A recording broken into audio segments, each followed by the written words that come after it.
ಘನದ ಮುಖ್ಯಮಂತ್ರಿಗಳಾದಂಥ ಸಿದ್ದರಾಮಯ್ಯನವರು ಸುಮಾರು 4 ದಶಕಗಳಂತ ಕಂಗಟ್ಟಾಗಿರುವ ಪ್ರಬಲ ಹೋರಾಟಗಾರರಾಗಿ ಮಾಡಿರುವ ಪರಿಶಿಷ್ಟ ಜಾತಿಯಲ್ಲಿ ಒಳಮೀಸಲ ಗೊಂದಲಕ್ಕೆ ಸನ್ಮಾನ್ಯ ಶ್ರೀ ಸಿದ್ದರಾಮಯ್ಯ ಸಾಹೇಬರು ನೇತೃತ್ವದ ಕರ್ನಾಟಕ ರಾಜ್ಯ ಸರ್ಕಾರ ಒಂದು ಹಂತದ ತೆರೆ ಎಳೆದಿದ್ದಾರೆ. ಅಂದರೆ ಒಂದು ಸಂತೋಷದ ಈಗಾಗಲೇ ಭಾಳ ವರ್ಷಗಳಿಂದ ಸುಮಾರು ವರ್ಷಗಳ ಹೋರಾಟ ನಡೀತಾ ಇತ್ತು.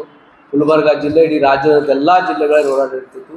ಅನೇಕ ಸಾರಿ ಹುಬ್ಬಳ್ಳಿ ಮತ್ತು ಬೆಳಗಾವಿನಂಥ ಅನೇಕ ಹೋರಾಟಗಳಿಗೆ ಹೋಗಿ ಇವತ್ತು ಸುಮಾರು ವರ್ಷಗಳಿಂದ ನಡೆದಂಥ ಚುನಾವಣೆಯಲ್ಲಿ ನಮ್ಮ ಕರ್ನಾಟಕ ರಾಜ್ಯದ ಮುಖ್ಯಮಂತ್ರಿಗಳು ಚಿತ್ರದುರ್ಗ ಸಮಾವೇಶದಲ್ಲಿ 5ನೇ ಗ್ಯಾರಂಟಿಯಾಗಿ 6ನೇ ಗ್ಯಾರಂಟಿ ಒಳ ಮೀಸಲಾತಿ ಮಾಡ್ತೀನಿ ಅಂತ ಒಂದು ಭರವಸೆ ಕೊಟ್ಟಿದ್ರು. ಮತ್ತು ಅನೇಕ ಚುನಾವಣೆಯಲ್ಲಿ ನಾವು ಹೋರಾಟಕ್ಕೆ ಅವರನ್ನು ಕಾಣಾಗ ನಾನು ಮಾಡ್ತೀನಪ್ಪ ಇದನ್ನು ಒಳ ಮೀಸಲಾತಿ ಅಂತ ಭರವಸೆ ಕೊಟ್ಟಂಥ ರಾಜ್ಯದ ಮುಖ್ಯಮಂತ್ರಿಯವರಿಗೆ ಗುಲ್ಬರ್ಗ ನಗರದ ಒಳ ಮೀಸಲು ಒಕ್ಕೂಟದ ಮತ್ತೊಮ್ಮೆ ಧನ್ಯವಾದಗಳು ಮತ್ತು ಸ್ವಾಗತ. ಪರಿಶಿಷ್ಟ ಜಾತಿಯಲ್ಲಿ 5-2-5, 5-2-5 ಮತ್ತು 4-5ರಂತೆ ಮಾಡಿದಂಥ ಸರ್ಕಾರಕ್ಕೆ ಕ್ಯಾಬಿನೆಟ್ ಎಲ್ಲ ಸಚಿವರಿಗೆ ಗುಲ್ಬರ್ಗ ಒಳ ಮೀಸಲಾತಿ ಹೋರಾಟ ಮತ್ತು ಒಕ್ಕೂಟದಿಂದ ಅವರಿಗೆ ಧನ್ಯವಾದ ಹೇಳುತ್ತೆ.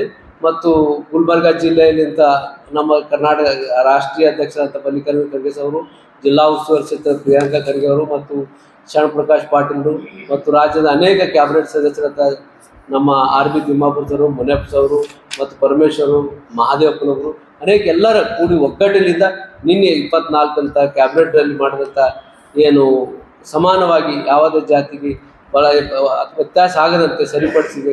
ಅದಕ್ಕೆ ಇವತ್ತು ಗುಲ್ಬರ್ಗ ಜಿಲ್ಲಾ ಒಕ್ಕೂಟದ ಪರವಾಗಿ ಇವತ್ತು ನಮ್ಮ ಇಲ್ಲಿ ಗುಲ್ಬರ್ಗ ಒಕ್ಕೂಟ ತಗೋ ಸತೀಶ್ ಅಳ್ಳೋಳಿ ಅವರಿದ್ದಾರೆ, ಬಾಸ್ಗೆ ಅವರಿದ್ದಾರೆ ಮತ್ತು ಶ್ರೀಮಂತರು ಮತ್ತು ಲಿಂಗರಾಜ್ ತಾರ್ಕಳ್ಳಿ, ಗೋಪಿಕೃಷ್ಣ ಅವರು, ಶ್ರೀನಿವಾಸ್ ಎಲ್ಲರ ಪರವಾಗಿ ಇವತ್ತು ನಾವು ಕರ್ನಾಟಕ ರಾಜ್ಯದ ಮುಖ್ಯಮಂತ್ರಿಗಳು ಕ್ಯಾಬಿನೆಟ್ ಎಲ್ಲ ಸದಸ್ಯರಿಗೂ ಹೃತ್ಪೂರ್ವಕ ಧನ್ಯವಾದ ಹೇಳ್ತಾ ಇದ್ದೇವೆ.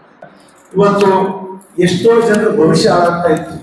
ಎಷ್ಟೋ ಜನ ಜಾತಿ ಜನಾಂಗದ ವಿದ್ಯಾರ್ಥಿಗಳ ಭವಿಷ್ಯವನ್ನ ಒಂದು ಹಿತದೃಷ್ಟಿಯಿಂದ ಏನೋ ಗೊಂದಲ ಇತ್ತು. ಎಷ್ಟೋ ವಿದ್ಯಾರ್ಥಿಗಳ ಭವಿಷ್ಯ ಅಂತ್ಯದ ಸಮಯ ಬರ್ತಾ ಇತ್ತು. ಎಷ್ಟೋ ಜನ 40 ವರ್ಷಕ್ಕೆ ಮೀರಿ ಹೋಗ್ತಾ ಇರ್ತಕ್ಕಂಥ ಸನ್ನಿವೇಶ ಸೃಷ್ಟಿಯಾಗಿತ್ತು. ನಾವು ನೋಡಿರ್ಬೋದು, ದಾವಣಗೆರೆ ಆಗಿರ್ಬೋದು, ಬೆಳಗಾವಿ ಆಗಿರ್ಬೋದು, ಎಲ್ಲಾ ಕಡೆಯೂ ಕೂಡ ರಸ್ತೆಗಳಿದ್ದು ಹೋರಾಟ ಮಾಡ್ತಕ್ಕಂಥದ್ದು.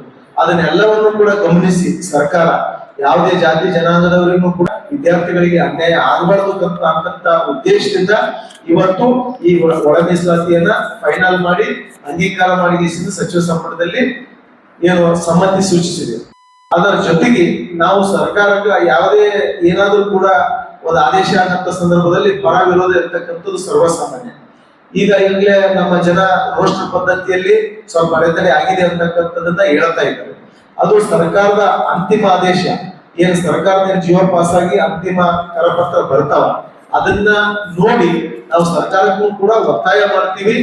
ಏನಾದ್ರೂ ಕೂಡ ರೋಸ್ಟರ್ ಪದ್ಧತಿಯಲ್ಲಿ ಅನ್ಯಾಯ ಆಗಿತ್ತು ಅಂತ ಹೇಳಿದ್ರ ಅದನ್ನ ತಾವೆಲ್ಲರೂ ಕೂಡ ಸರಿಪಡಿಸ್ಬೇಕು. ನಮ್ಮ